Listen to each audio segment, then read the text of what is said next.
नमस्कार साथियों, सर्वा क्लासेज में सभी साथियों का मैं ओपी शर्मा भूगोल कहता हार्दिक स्वागत करता हूं। आज अपन देखने वाले हैं कक्षा 12 और 10 और 12 की जो एनसीईआरटी की बुक है, आरबीएसई ने जो लागू कर रखी है, उसमें मुख्य रूप से ऊर्जा संसाधन का टॉपिक सेकंड ग्रेड में है। अन्य प्रतियोगी परीक्षाओं में भी पूछते हैं ऊर्जा संसाधनों के संदर्भ में प्रश्न। तो विस्तार से अपन जानेंगे कि भारत में मुख्य रूप से कौन कौन से ऊर्जा संसाधन है, उनका वितरण क्या है, भारत में उसकी स्थिति क्या है, आदि आदि विभिन्न पहलुओं पर विस्तार से अपन चर्चा करेंगे। सभी साथी सर्वा क्लासेज यूट्यूब चैनल है उसको सब्सक्राइब कर लेंगे, बेल आइकन दबा लेंगे, अन्य साथियों क्लास को शेयर भी कर देंगे। शुरू कर दें बिना किसी देरी के इन शब्दों के साथ में कि बेहतर से बेहतर की तलाश कर, मिल जाए नदी तो समंदर की तलाश कर, टूट जाता है शीशा अक्सर पत्थर की चोट से, टूट जाए पत्थर ऐसा शीशा तलाश कर, टूट जाए पत्थर ऐसा शीशा तलाश कर। इन्हीं भावों इन्हीं विचारों के साथ में क्लास को शुभारंभ करते हैं। आज एनसीईआरटी कक्षा 10 और 12 की जो बुक है, उस बुक में मुख्य रूप से ऊर्जा संसाधन जो पूछे गए हैं, जिसमें कोयला है, प्राकृतिक गैस है, पेट्रोलियम है, भूतापीय ऊर्जा है, ज्वारीय ऊर्जा है, बायोगैस है, आदि के संदर्भ में भारत की स्थिति क्या है, उसके संदर्भ में विस्तार से हम जानेंगे। तो आशा करता हूं कि क्लास आपको अच्छी लगेगी। यदि अच्छी लगे तो शेयर अवश्य करना और चैनल को सब्सक्राइब भी कर लेना।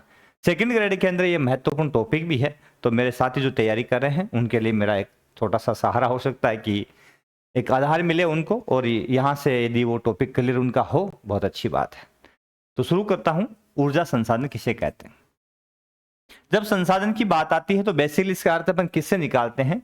वे खनिज संसाधन जिनसे हमें ऊर्जा की प्राप्ति होती है, उनको अपन ऊर्जा संसाधन के नाम से जानते हैं। डेफिनेशन तो बेसिक सी बात है, कोई विशेष कोई पूछने वाला तो है नहीं। ये डेफिनेशन तो बोर्ड क्लासों की बातें हैं, वहां बच्चों को लिखवाते हैं। यहाँ तो अपने को इनकी अवस्थिति है, कौन से खनिज कहाँ कहाँ पाए जाते हैं, है ना, कितनी मात्रा में है, कौन सा स्टेट पहले स्थान पे है, कौन सा दूसरे स्थान पे, आदि आदि बिंदु पर अपन चर्चा करने वाले हैं। प्रमुख ऊर्जा संसाधन है कौन कौन से, तो अपने यहाँ बात करेंगे तो अपने यहाँ कोयला है, पेट्रोलियम है, प्राकृतिक गैस है, आदि खनिज ईंधन के रूप में काम में लिए जाते हैं, या इनको जीवाश्म ईंधन भी कहा जाता है। जीवाश्म इसलिए कहते हैं कि प्राकृतिक प्रक्रियाओं के तहत, विभिन्न भूगर्भीय हलचलों के तहत, विभिन्न प्रकार के वनस्पति संपदा और जैविक संपदा के जमीन के नीचे दबने से और कालांतर में उनका स्वरूप चेंज होने से, उनका रूपांतरण होने से इन खनिजों की उत्पत्ति होती है, इनका निर्माण होता है, इसीलिए इनको जीवाश्म ईंधन भी कहा जाता है। परमाणु ऊर्जा आदि ऊर्जा के परंपरागत व समाप्य संसाधन है। इसके अलावा परमाणु ऊर्जा भी है, और आजकल अपरंपरागत ऊर्जा के सोर्सेज खूब सारे आ चुके हैं। जैसे अपन सौर ऊर्जा की बात करेंगे, पवन ऊर्जा की बात करेंगे, तो उनका भी बड़ा महत्व आजकल बढ़ता चला जा रहा है। क्यों? क्योंकि वो असमाप्य है। तो कौन कौन से हैं वो भी अपन बारी बारी से देखेंगे। ऊर्जा संसाधनों को परंपरागत और अपरंपरागत दो प्रकार से बांटते हैं। यहां से प्रश्न बहुत बार पूछ लेते हैं कि परंपरागत कौन सा है इनमें से और अपरंपरागत कौन सा है। ठीक, अरे तो परंपरागत और अपरंपरागत ऊर्जा संसाधन जो है उसकी चर्चा बहुत बार पूछी जाती है कि निम्न में से एक समूह कौन सा है जो पूर्ण रूप से सारे परंपरागत है, निम्न में से इस समूह में से कौन सा समूह सही है जिसमें सारे जो है अपरंपरागत है। तो यहाँ परंपरागत का मतलब अपन किससे लेंगे? जिनका उपयोग अपन काफी लंबे समय से करते चले आ रहे हैं, यानी ऐसे संसाधन जिनका उपयोग अपन प्राचीन काल से या पुराने समय से कर रहे हैं, है ना। तो पुराने समय से कर रहे हैं वो तो हो गए परंपरागत। ऐसे समय दूसरे प्रकार के वो हो गए जिनको हमने हाल ही में इजाद किया है। ऐसे संसाधन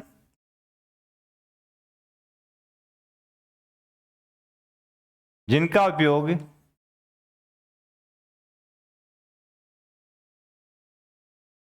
हमने हाल ही में शुरू किया है,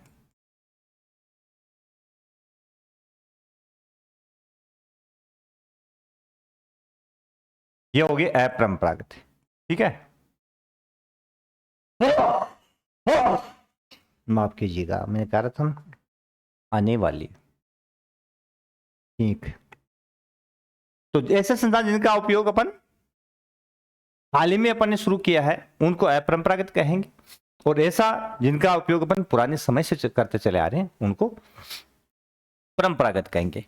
उदाहरण के तौर पे यदि अपन देखेंगे तो परंपरागत कौन से होगी, तो वे ऊर्जा संसाधन जिनका उपयोग अपन शुरू से करते चले आ रहे हैं, जैसे लकड़ी, उपले, कोयला, पेट्रोलियम, प्राकृतिक गैस, विद्युत, जिसमें जल और ताप दोनों शामिल है। विद्युत में जल विद्युत भी परंपरागत है और ताप विद्युत जो कोयले से ऊर्जा प्राप्त की जाती है वो भी परंपरागत है।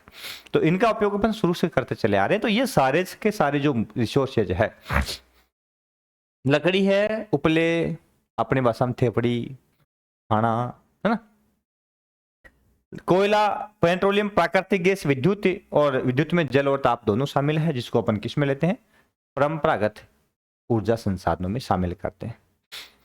भारत में ग्रामीण क्षेत्र में ऊर्जा का 70% हिस्सा जो है वो लकड़ी और उपले से प्राप्त किया जाता है। एक अच्छा आंकड़ा है कि भारत में सर्वाधिक जो ऊर्जा की प्राप्ति के लिए प्रमुख स्रोत जो है, यानी 70% अभाव है, वो लकड़ी और उपलों से होता है, क्योंकि देश की ग्रामीण आबादी यानी 68% आबादी लगभग गांव में निवास करती है। तो बड़ी जनसंख्या गांव में निवास करती है, इस कारण अपन कह सकते हैं लगभग 68.84% जनसंख्या भारत की 2011 के अनुसार ग्रामीण है। तो इसका मतलब उनकी आपूर्ति जो मुख्य रूप से ऊर्जा की होती है वो लकड़ी और उपले से होती है। क्यों? क्योंकि और उनके पास में संसाधन कम है।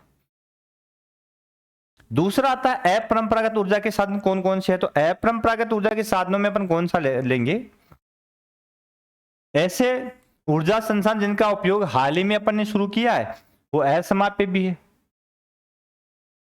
है ना, समाप्त भी नहीं होने वाले हैं।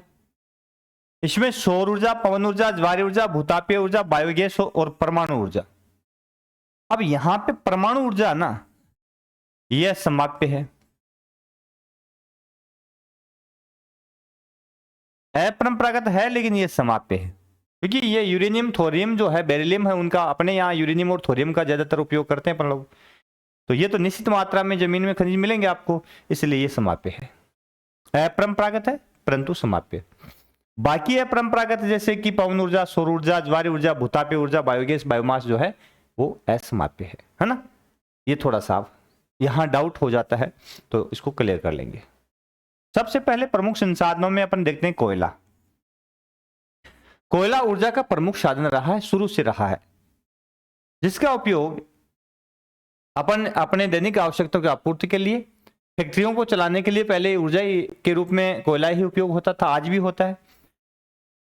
विभिन्न प्रकार के जैसे यातायात, परिवहन, विशेषकर जब रेलवे का विकास हुआ था तो रेलवे में ईंधन दहन के रूप में कोयला यूज होता था और स्टीम बनती थी, उसके माध्यम से जो स्टीम इंजन था स्टार्टिंग के अंदर, उसी से रेल चलता था। तो कहने का तात्पर्य इसका बड़ा उपयोग है।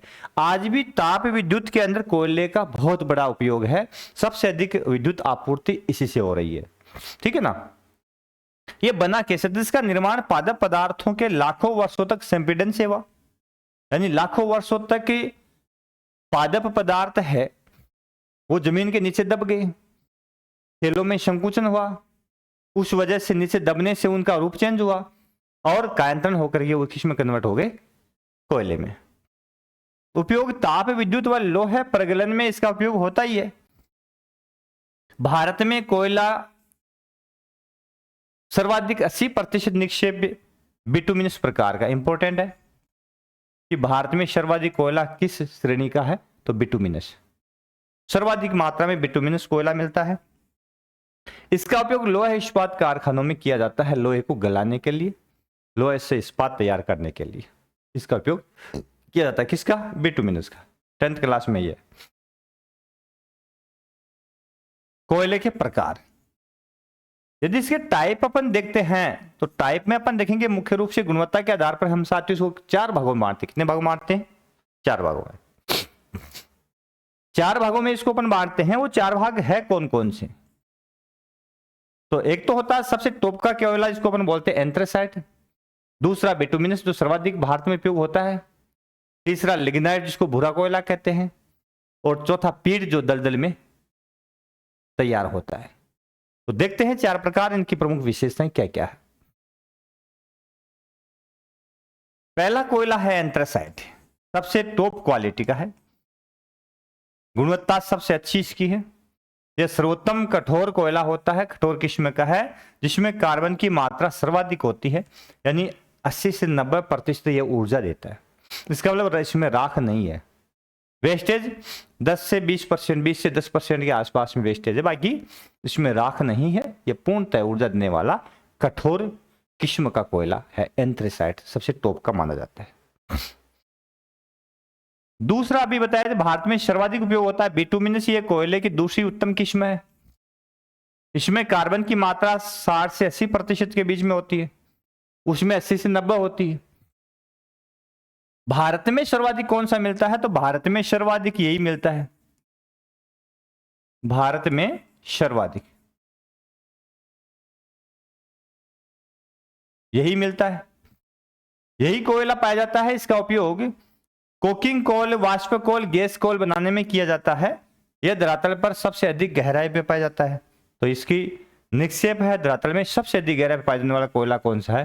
तो आप ध्यान रखोगे बिटुमिनस, ठीक है ना, सबसे अधिक गहराई में मिलता है बिटुमिनस।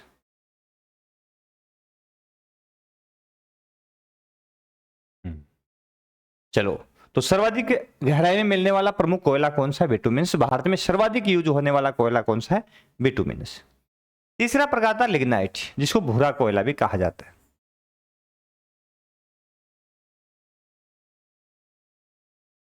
यानी भूरे कोयले के नाम से भी ये जाना जाता है।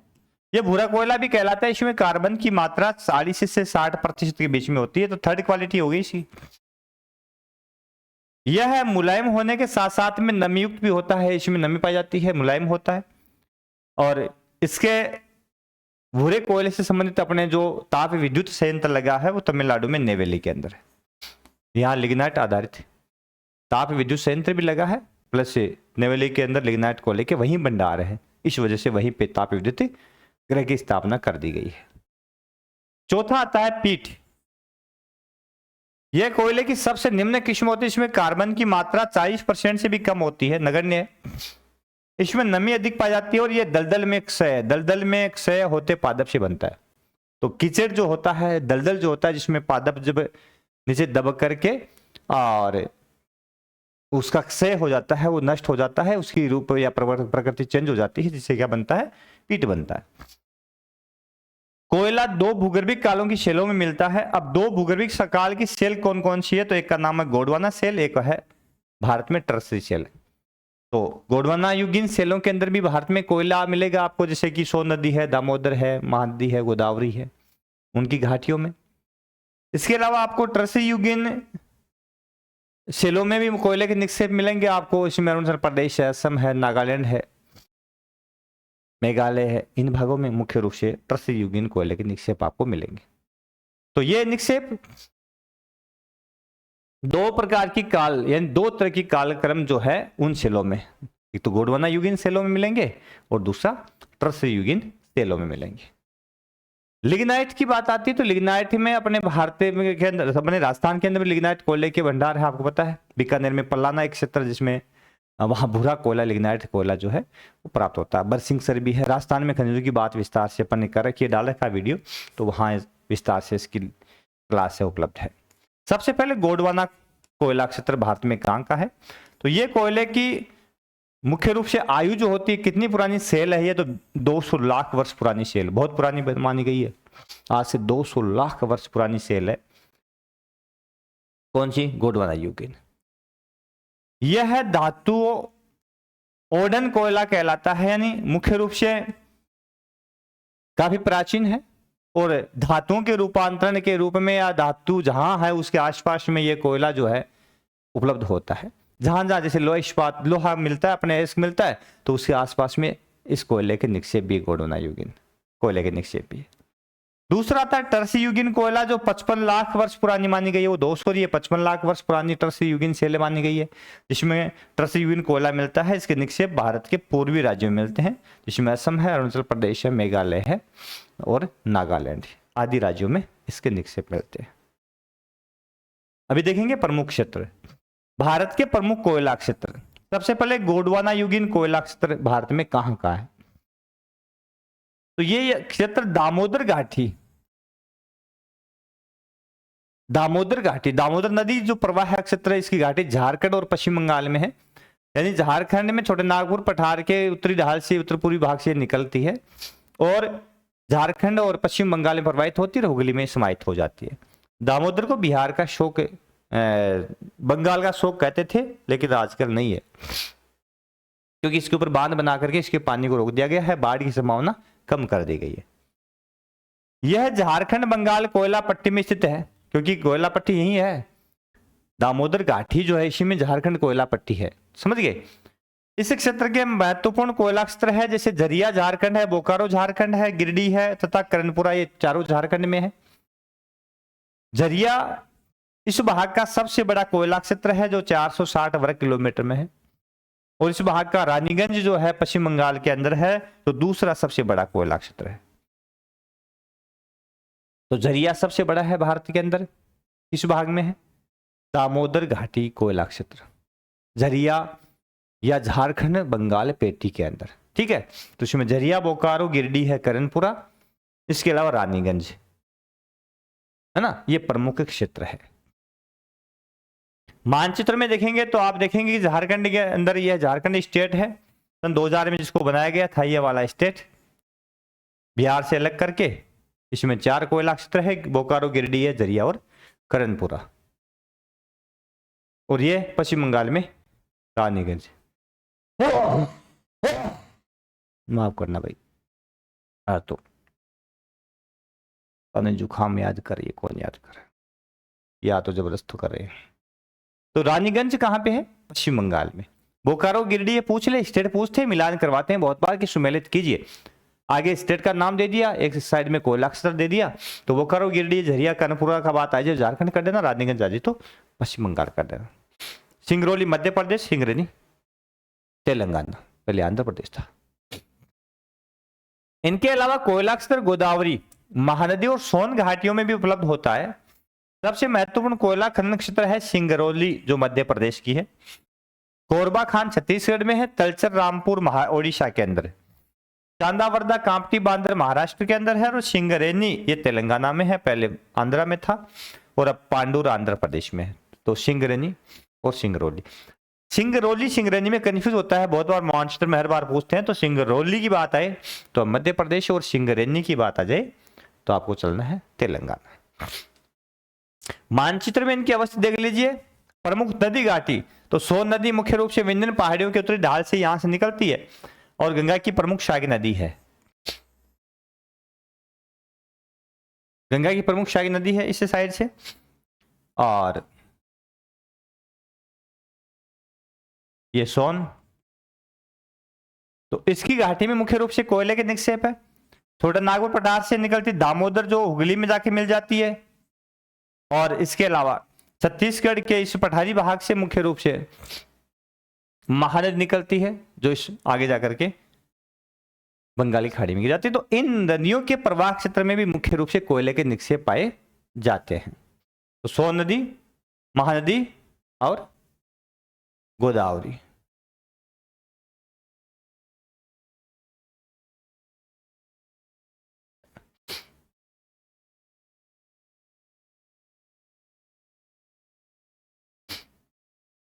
हाँ, और गोदावरी नदी मुख्य रूप से दक्षिण भारत की सबसे लंबी नदी है, जो महाराष्ट्र में यहाँ नासिक पहाड़ी से निकलती है, और मुख्य रूप से इस भाग के अंदर मुख्य रूप से ये प्रवाहित होती है, जिसमें महाराष्ट्र है, तेलंगाना है ना, छत्तीसगढ़ का ये थोड़ा सा भाग है इधर, और आंध्र प्रदेश है, यहाँ प्रवाहित होती है। इसका प्रवाह स्थल सबसे बड़ा है, सबसे लंबी नदी है।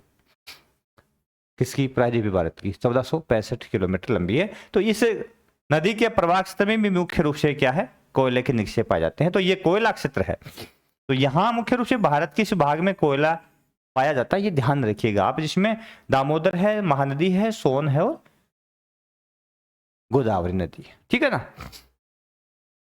अब प्रमुख कोयला क्षेत्र कौन कौन से कहां कहां है, तो आप ध्यान रखोगे। असम के अंदर माकुम, नजीरा, जंजी 3 कोयला क्षेत्र है। माकुम, नजीरा, जंजी पूछ लेते हैं, सुमेलित करवा लेते हैं। तो जब ये तीनों कहां पे है? असम के अंदर।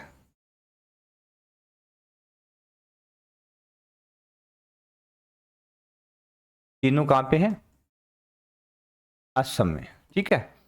उसके बाद में तलचर और रामपुर की बात आए तो दोनों कहां पे है? ओडिशा में। सिंगरेनी कहां पे है? तेलंगाना, आंध्रा से अलग करके स्टेट बनाया। पांडुर आंध्र प्रदेश। नेवेली तमिलनाडु। हालांकि मानचित्र में मैंने मैप ले लिया है। चांदा, वर्धा, कामठी, बांदर, ये चारों महाराष्ट्र। तो इस प्रकार से प्रमुख कोयला क्षेत्र है ना।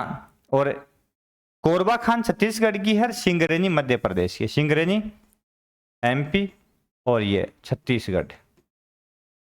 कोरबा खान अभी पूछा था, ठीक है ना। तो ये भी आप थोड़ा सा याद देख लेंगे तो आपको याद हो जाएगा प्रमुख क्षेत्र। इसके अलावा रानीगंज पश्चिम बंगाल का है, दार्जिलिंग जहां पे मुख्य रूप से पश्चिम बंगाल में चाय की खेती होती है। दार्जिलिंग अपने सिक्किम के पास में उच्च पहाड़ियों वाला क्षेत्र है पश्चिम बंगाल का। तो यहां पर मुख्य रूप से कोयले के निक्षेप भी है। उत्पादन की बात करें 10th क्लास के अंदर दे रखा है, भारत सर्वाधिक कोयले का भंडार जो है 25% कोयले के भंडार भारत में है। वह उत्पादन दोनों में झारखंड पहले स्थान पर रखता है। यानी सर्वाधिक भारत में 25% भंडार कौन रखता है? झारखंड। उत्पादन में भी पहले स्थान पर कौन सा स्टेट है? झारखंड। और भंडार में भी कौन सा है? झारखंड। ठीक है, तो यह दोनों में पहला स्थान रखता है। उसके बाद में आता है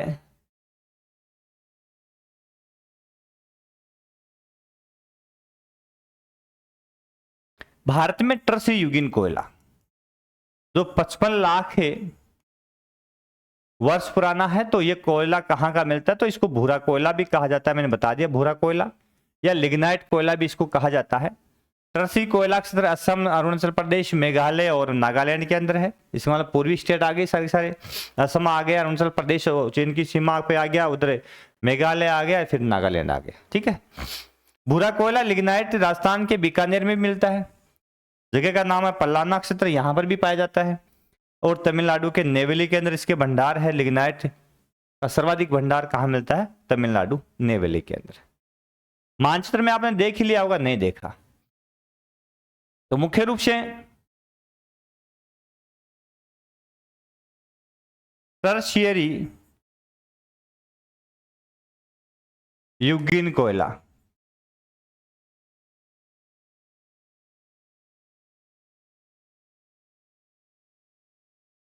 तो अपने कहां देखा? अरुणाचल प्रदेश,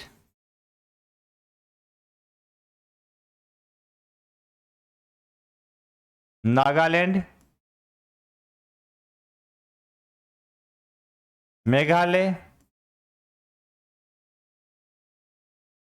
है ना, और असम, असोम। 4 स्टेट है जहां मुख्य रूप से, जम्मू कश्मीर में भी इसका नाम भी आता है, JNK में भी इसका नाम आता है। ठीक है ना, तो यहां पर भी ये कोयला उपलब्ध होता है।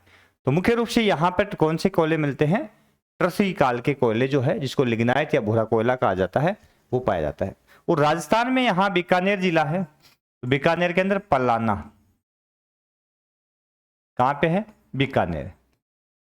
तो यहां बीकानेर पलाना में राजस्थान के अंदर भी ये कोयला लिग्नाइट कोयला जो है ट्रसयुगीन का है, ये उपलब्ध हो जाता है। ठीक है ना, तो ये भी आप ध्यान में रखोगे, याद कर लोगे। उसके बाद में आता है पेट्रोलियम। अगला खनिज कौन सा है? ऊर्जा खनिज है पेट्रोलियम। कच्चा पेट्रोल द्रव और गैसीय अवस्था में हाइड्रोकार्बन से युक्त होता है, यानी गैस में और द्रव दोनों अवस्था में होता है। चूंकि पेट्रोल के साथ ही हल्की होती गैस, तो उसके ऊपरी भाग में गैस के भंडार भी मिलते हैं। इसका उपयोग पेट्रोल रसायन उद्योग, जैसे कि जितने भी प्लास्टिक के आइटम बनते हैं,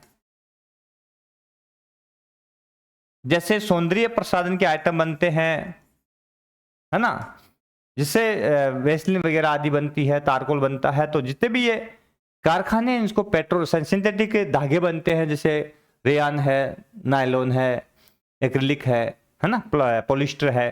तो ये सारे पेट्रोल रसायन कारखाने कहलाते हैं। ये रिफाइनरियों के आसपास में स्थापित हो जाते हैं, क्योंकि इनसे संबंधित उत्पादन जो कच्चा माल है वो यहीं उपलब्ध हो जाता है, इस कारण से। इसमें विभिन्न प्रकार के उर्वरक है, कृत्रिम रबर है, कृत्रिम रेश है, दवाइयां है, वेस्लिन है, स्नेक है, मोम है, साबुन है, सौंदर्य प्रसाधन की सामग्री है आदि में यह उपयोग होता है। ये सभी कारखाने पेट्रो रसायन उद्योग के नाम से जाने जाते हैं, ये भी आप ध्यान में रखेंगे। भारत में पेट्रोलियम की उपस्थिति ट्रसी युग की अवसादी शैलों की संरचनाओं में। अब यहां प्रश्न इंपॉर्टेंट हो गया कि कोयला किन शैलों में मिलता है, तो ट्रसी युगीन कोयला जो है, सॉरी, पेट्रोलियम किन शैलों में मिलता है, तो ट्रसी युगीन अवसादी शैलों में मिलता है, ठीक है ना। तो उसकी अपनति या भ्रंश ट्रैप में मुख्य रूप से यह पाया जाता है। वलन, अपनति और गुंबद वाले प्रदेश में वहां भी मिलता है जहां उद्वलन के शीर्ष में तेल ट्रैप पाई जाती हो, ठीक है। तो मुख्य रूप से अवसादी शैलों में ये कोयला, प्राकृतिक जो तेल है, खनिज तेल जो मुख्य रूप से उसके निक्षेप मिलते हैं, और शैलों की अपनतियों पर और गुंबद वाले प्रदेश में भी ये मिल जाता है। तेल धारक परत सैरंध्र चूनायुक्त होती है। अब यहाँ एक महत्वपूर्ण प्रश्न है कि तेल धारक परत है वो कौन सी है, किन शैलों में मिलता है, तो अवसादी नाम तो आ ही गया। अवसादी के साथ साथ में चूना पत्थर या बालू का पत्थर में मुख्य रूप से तेल मिलता है। तो ये आप ध्यान रखोगे, जहां पे सैरंध्र चूना पत्थर है, बिना रंध्र के तो मिलेगा कहाँ, रंध्रों की या शिराओं में भी मुख्य रूप से ये निक्षेप मिलेगा। तो ये सैरंध्र चूना पत्थर या बालू का पत्थर शैल जो है उसमें मुख्य रूप से ये मिलता है क्या, पेट्रोल। भारत के प्रमुख तेल क्षेत्र। पहला, भारत में प्रथम तेल की खोज 1860 में असम में रेलवे द्वारा, यानी असम में रेलवे लाइन बिछाई जा रही थी, तो वहां खुदाई के तहत कुछ अलग प्रकार का खनिज मिला। तो उसको जब जांच की गई, देखा गया, उस समय अंग्रेजों का शासन यहाँ पे था, तो उन्होंने 1860 के अंदर असम में तेल की खोज की। दूसरा तेल क्षेत्र है वो भी असम में ही खोजा गया, डिगबोई के अंदर 1889 के अंदर। तो पहला 1860 में, दूसरा 1889 के अंदर। कहां पे, असम में। भारत के प्रमुख तेल क्षेत्र,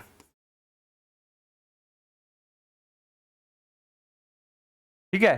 तो गुजरात के अंदर 4 तेल क्षेत्र यहां पे है, जिसमें कोसावा लुनेज है, कल्लोल, बड़ोदरा, अंकलेश्वर और हजीरा। अंकलेश्वर गुजरात का महत्वपूर्ण तेल क्षेत्र है। अब मानचित्र में कई बार मिलान करवा लेते हैं, भाई बताइए कोसावा लुनेज कहां पे है, तो ये गुजरात के अंदर है ना। कलोल, बड़ोदरा, हजीरा, बसीन, मुंबई हाई। अब ये मुंबई हाई और बसीन जो है ये अपतटीय तेल क्षेत्र है, ये अरब सागर के अंदर भारत के पास में अपतटीय तेल क्षेत्र के रूप में है, ठीक है ना। तो मुख्य रूप से ये मुंबई से लगभग 160 किलोमीटर दूर आप तट के अंदर मुख्य रूप से किनारे है, भारत का जो तटीय प्रदेश है उसके अंदर अरब सागर के अंदर मुख्य रूप से ये खंबात की खाड़ी में मिलता है। कौन सा, बसीन और मुंबई हाई, ये 2 अपतटीय तेल क्षेत्र भारत के हैं। फिर असम में जाते हैं ना अपन, तो असम में मुख्य रूप से डिगबोई अपन देखा, नारकटिया, मोरान और शिव सागर, 4 तेल क्षेत्र है, डिगबोई, नारकटिया, मोरान और शिव सागर, ठीक है ना। ये कहां पे है, असम के अंदर। भारत में मुंबई हाई, मुंबई नगर से 160 किलोमीटर अपतटीय तेल क्षेत्र, जिसकी 1973 में खोज हुई। यह भी प्रश्न पूछा ही था लेबर असिस्टेंट में। बसीन क्षेत्र मुंबई हाई के दक्षिण में, डिगबोई नारकटिया 1954 में, यानी डिगबोई नारकटिया जो तेल क्षेत्र वो कब है, 1954 में। मोरान असम व अंकलेश्वर गुजरात, कल्लोल मेहसाणा नवागांव, कोसांबा लुनेज गुजरात के प्रमुख तेल क्षेत्र। जो अपन ने देख लिया कि कौन सा कहां पे है, तो बसीन अपतटीय है, मुंबई हाई अपतटीय है, मोरान, डिगबोई, नारकटिया मुख्य रूप से असम में है, अंकलेश्वर, कल्लोल, मेहसाणा, नवागांव, कोसांबा लुनेज, बड़ोदरा और ये गुजरात के प्रमुख तेल क्षेत्र। मानचित्र में अपन देख लिया, समझ में आ गया होगा कि कौन सा कहां पे है। अलियाबेट तेल क्षेत्र भावनगर गुजरात से 45 किलोमीटर दक्षिण में है, यानी ये तट के पास में है। अलियाबेट छोटा सा द्वीप भी है गुजरात के दक्षिण के अंदर। ब्रह्मपुत्र घाटी क्षेत्र में डिगबोई तेल क्षेत्र सबसे पुराना तेल क्षेत्र है, जो असम में है। ये सबसे पुराना डिगबोई, सबसे पहली खोज यही हुई थी लगभग असम के अंदर, डिगबोई वाला जो तेल क्षेत्र है उसमें। तो मुख्य रूप से ये सबसे असम घाटी का पुराना और भारत का भी सबसे पुराना तेल क्षेत्र है। नारकटिया तेल क्षेत्र, यह क्षेत्र भी असम में डिगबोई से दक्षिण में पश्चिम में स्थित है और पूर्वी तट पर महानदी, गोदावरी, कृष्णा, कावेरी नदियों के समुद्र तटीय भागों में तेल के निक्षेप है, लेकिन अभी तक यहाँ कोई विशेष खुदाई नहीं की गई है। तो महानदी, गोदावरी, कृष्णा, कावेरी नदियाँ जो है उनके मुहाने पर मुख्य रूप से तेल के निक्षेप पाए गए हैं, संभावनाएं हैं, लेकिन यहाँ से अब तक उसको आधिकारिक तौर पे है उत्खनन प्रारंभ नहीं हुआ है, क्योंकि ऐसा लग रहा है कि यहाँ भंडार जो है वो सीमित मात्रा में है और यदि इसका उत्खनन अपन करेंगे तो अपने लिए आर्थिक रूप से उतना लाभदायक नहीं होगा। ठीक है ना, इस कारण से। अब आता है भारत की प्रमुख तेल पाइपलाइन। भारत में सबसे पहला तेल खनन डिगबोई असम में 1956 से पहले आरंभ हुआ था। भारत में तेल एवं प्राकृतिक गैस आयोग की स्थापना ONGC, oil and natural gas corporation की स्थापना 1955 में की गई थी। यह प्रश्न भी पूछा गया था, ओएनजीसी की स्थापना कब की गई थी। ठीक है ना, तो यह भी आप ध्यान में रखोगे, 1956 के अंदर की गई थी, आजादी के बाद। अब प्रमुख रिफाइनरी तेल शोधनशालाएं। तो भारत में दो प्रकार की तेल शोधनशाला लगती है। एक तो है क्षेत्र आधारित, यानी जहां उत्पादन होता है उसके आसपास में रिफाइनरी लगती है तो क्षेत्र आधारित हो जाती है साथियों। और दूसरी है बाजार आधारित, जिसके अंदर खपत जहां होती है वहां क्रूड ऑयल पहुंचा दिया जाता है, फिर वहां रिफाइनरी लगा दी जाती है। तो डिगबोई असम जो है 1901 में स्थापित हुई, ये एक क्षेत्र आधारित है। और दूसरा बरौनी बिहार के अंदर है और यह 1964 में स्थापित हुई थी। ये एक प्रकार से बाजार आधारित रिफाइनरी है, क्योंकि यहाँ डिमांड ज्यादा थी। तेल उत्पादन क्षेत्र यहाँ नहीं है, लेकिन ये क्रूड ऑयल यहाँ तक पाइपलाइन से पहुंचा दिया जाता है, उसके बाद में यहाँ रिफाइंड हो जाता है और फिर आसपास के इलाकों में इसको भेज दिया जाता है। भारत की प्रमुख तेल शोधनशालाएं। तो प्रमुख तेल शोधनशाला में डिगबोई असम में है, ट्राम्बे महाराष्ट्र में है, विशाखापट्टनम आंध्र प्रदेश में, नूनमती असम में है, बरौनी बिहार में है, कोयली गुजरात में है। तो ये प्रमुख रिफाइनरियां भारत की है।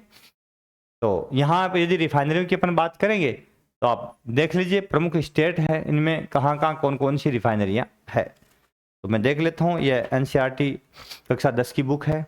यहाँ प्रमुख रिफाइनरियां जो है उसका मानचित्र भी है। यहाँ से मैं आपको बता दूं कौन से राज्य में कौन सी रिफाइनरी है वो लगी हुई है। इसमें आता है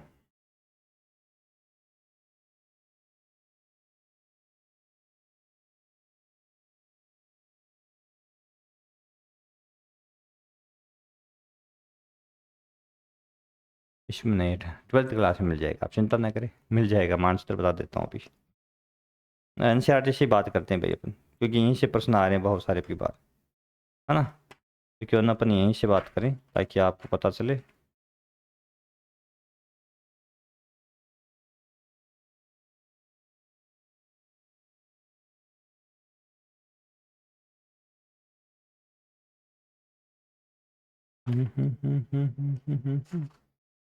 इसमें भी नहीं दे रखी है क्या प्रमुख रिफाइनरी तेल शोधन कारखाने, दे रखे हैं। और देखो यहाँ पे है, पेज नंबर 62 पे है। ठीक है ना, तो इसमें बहुत बार पूछते हैं कि बीना रिफाइनरी, तो बीना मध्य प्रदेश में है, आप ध्यान रखोगे, बीना मध्य प्रदेश में। ठीक है, फिर पंजाब में यहाँ देखेंगे तो बठिंडा। मैंने ये बुक क्यों ली ताकि पूरा लिख सकूं। बठिंडा है। अपन हरियाणा में यहाँ देखेंगे तो एक पानीपत, ये सब बाजार आधारित है। इसके अलावा उत्तर प्रदेश में यहाँ अपन देखें तो मथुरा। ठीक है, यहाँ मथुरा, यहाँ पानीपत, यहाँ बठिंडा। फिर गुजरात और जामनगर और कोयली। तो गुजरात में चलेंगे, यहाँ मुख्य रूप से है जामनगर, लाल कम दिखाई दे रहा होगा ना, है ना। उसके पास में आगे कोयली और वाडीनार, यहाँ वाडीनार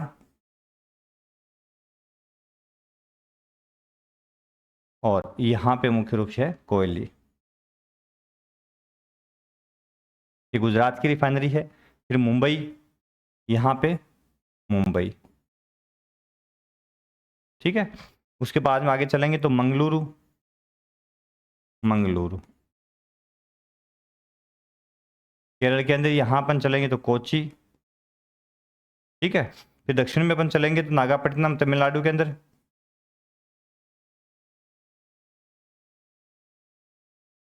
थोड़ा ऊपर चलेंगे यहाँ पे तो यहाँ की राजधानी चेन्नई।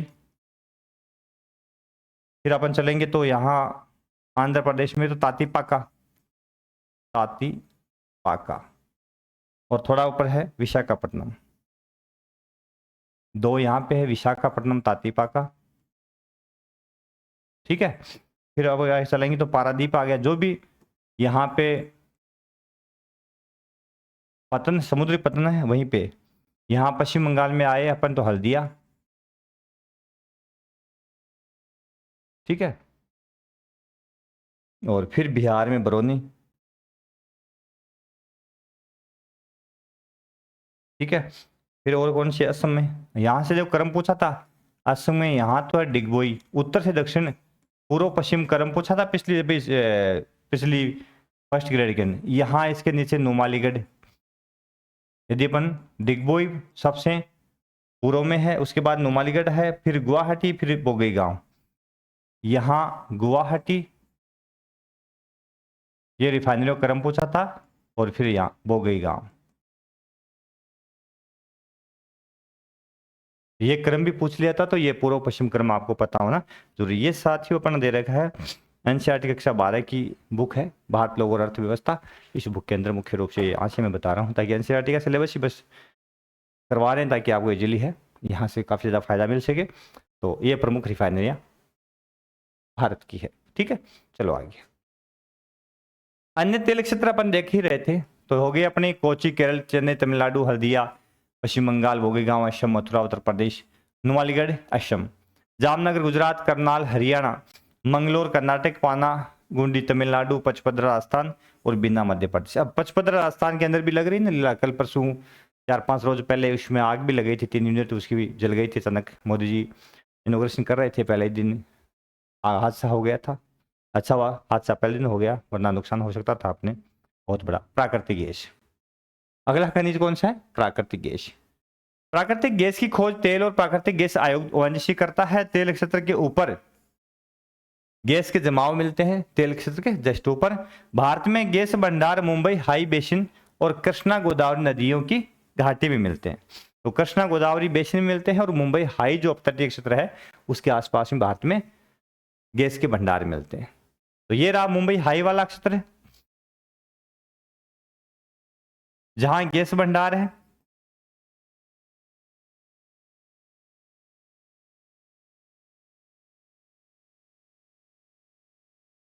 मुंबई हाई, आज मिस्टेक कर रहा है।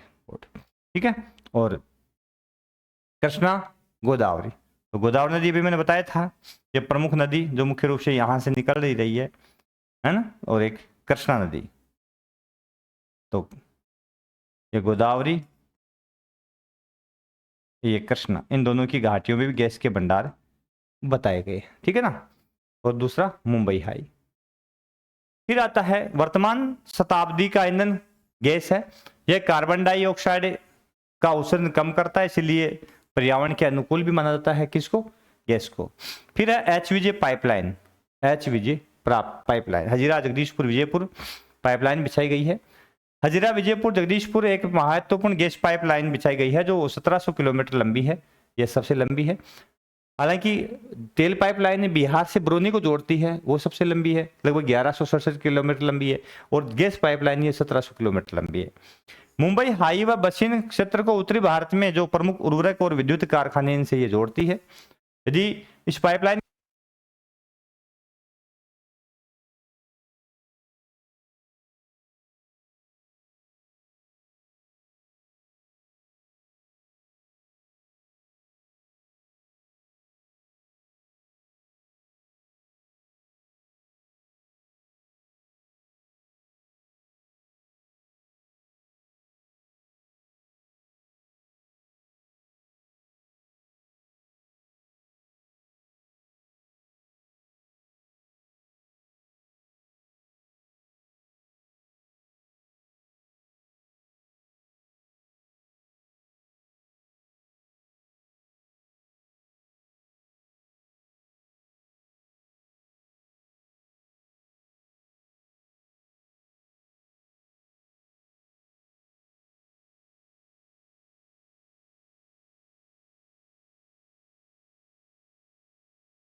चलो थोड़ा सा डिस्टर्ब हुई है क्लास ना, देखते हैं कहाँ तक बन हुई है।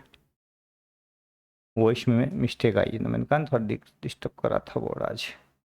चलो जी, अगली शेष बात जो है ना अगले क्लास में करेंगे। आज ऊर्जा खनिज में इतना ही, दूसरी क्लास बना देंगे विस्तार से अपन। तो सभी साथियों का बहुत बहुत धन्यवाद। सभी साथी सर्वा क्लासेज यूट्यूब चैनल उसको सब्सक्राइब कर लेंगे, और ज्योग्राफी के नोट्स और कोर्स के लिए मुख्य रूप से अपना सर्वा क्लासेज का एप्लीकेशन है, उस एप्लीकेशन को आप डाउनलोड कर लेंगे। फिर मिलेंगे अगले क्लास में, तब तक के लिए नमस्कार, जय हिंद, जय भारत। थैंक यू दोस्तों।